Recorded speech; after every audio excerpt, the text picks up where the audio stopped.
Nanatanteraka fambolekazo tetsy amin'ny fokotany Ambohidranomanga tetsy Ambatomboravavy ny piasan'ny groupe JJ ny farany herinandro teo.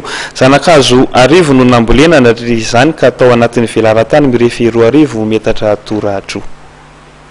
Zanakazo misy arivo no nambolen'ny piasan'ny groupe JJ teo ambony velaran-tany mirefy 2 metatra toradro tetsy amin'ny fokotany Ambohidranomanga commune Ambatomboravavy ny farany herinandro lasa teo.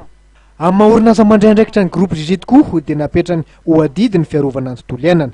Nitondra ny anjara biriky araka izany ny groupe JJ tamin'ny alalan'ny fambolekazo. Mandray andraikitra tokoa izay androany satria programam-panjakana moa ny fambolekazo ary asa fanasoavana firenena izany na ataontsika hoe action citoyenne moa filaza azy association Lovaso izay miara-miasa aminay eto izany fanaraka taminay moa izany izy ireo hoe hijery sy fikarakara le faniriny reto zavatra namboleny reto satria rehefa moa ambolena fotsiny le sika tsy voakarakara dia kely ny vokatra azo. Ny antenainay zany dia mba misy any amin'ny 7 na 20 isan-jato nireo natsatoko ireo maniry. Miara-miasa akaiky amin'ny fikambanana Lovaso ny groupe JJ eo amin'ny fanaraha-maso ireo zanakazo sy ny fikarakarana azy. Tanjona ny ahalehibe azy ireo hatramin'ny 7 na 20 isan-jato araka ny nambaran'ny tale generalin'ny orinasa trany. Tamin'ny taona 1 no nijoro ny groupe JJ.